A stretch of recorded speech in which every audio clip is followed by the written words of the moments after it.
వంటలకు ఇంతకంటే స్వచ్ఛమైన గానుగ నూనె మరెక్కడా దొరకదు. SRV naturals. ఆర్డర్స్ కై స్క్రీన్ పై నెంబర్ కి కాల్ చేయండి. బీఆర్ఎస్ ఎమ్మెల్యే మల్లారెడ్డి అన్ని పంచాయతీలను clear చేసుకోబోతున్నారా?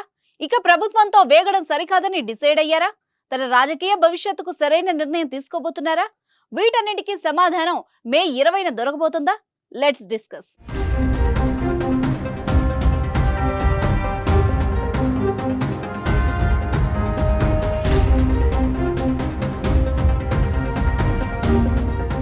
BRS MLA Mallareddy CM Revanth రెడ్డిని కలవబోతున్నారు. అందుకు సోమవారం అపాయింట్మెంట్ కూడా ఫిక్స్ చేసుకున్నారు. అయితే సీఎం ను మల్లారెడ్డి కలవాలనుకోవడం హాట్ టాపిక్ అయింది. గతంలో అనేక భూ వివాదాలపై మల్లారెడ్డిపై కేసులున్నాయి. అది బీఆర్ఎస్ సర్కార్ ఉన్నప్పుడు కూడా. అయితే తెలంగాణలో కాంగ్రెస్ అధికారంలోకి వచ్చాక మల్లారెడ్డికి టైట్ పొజిషన్ వచ్చింది. దీంతో పార్లమెంట్ ఎన్నికలకు ముందే కాంగ్రెస్ లోకి మల్లారెడ్డి చేరబోతున్నారన్న ప్రచారం బాగా జరిగింది. ఈ క్రమంలోనే కర్ణాటక డిప్యూటీ సీఎం డీకే శివకుమార్ ను బెంగళూరులో మల్లారెడ్డి ఆయన కొడుకు కలిశారు. దీంతో ఆయన పార్టీ మారడం ఖాయమని అంతా అనుకున్నారు.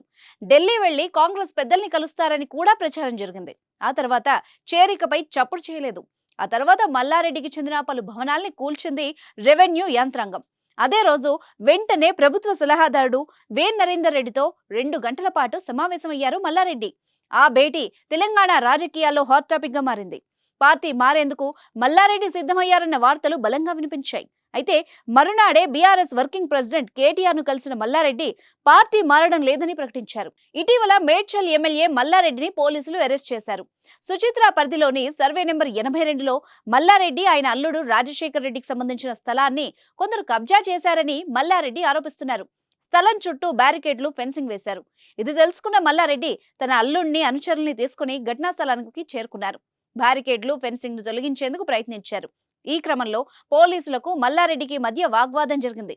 ఫెన్సింగ్ వేసిన స్థలం మల్లారెడ్డిది కాదని కోర్టు తీర్పు చెప్పినప్పటికీ దాన్ని తిరిగి ఆక్రమించాలని చూడడం చట్ట విరుద్ధమని పోలీసులు వారించారు. అయినా మల్లారెడ్డి వినకుండా ఘర్షణకు దిగారంటూ పోలీసులు ఆయన అరెస్ట్ చేశారు. దీంతో ఆ వివాదాస్పద భూమి విషయంలో సీఎం రేవంత్ రెడ్డిని కలవబోతున్నట్టు మల్లారెడ్డి చెప్పారు.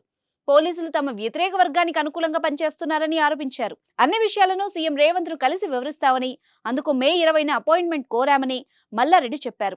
అయితే ఈ కలయిక రాజకీయంగా ఎటువంటి టర్న్ తీసుకుంటుందన్న క్యూరియాసిటీ రాష్ట్ర రాజకీయాల్లో పెరిగిపోయింది. ఇక అన్నిటికీ రాజీ కుదుర్చుకునేందుకు మల్లారెడ్డి రెడీ అయ్యారా?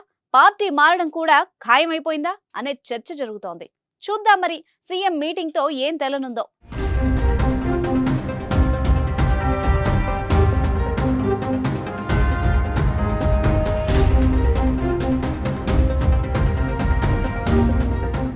సుమన్ టీవీలో మీ పర్సనల్ అండ్ బిజినెస్ ప్రమోషన్స్ కోసం కింది నెంబర్కి కాంటాక్ట్ చేయండి.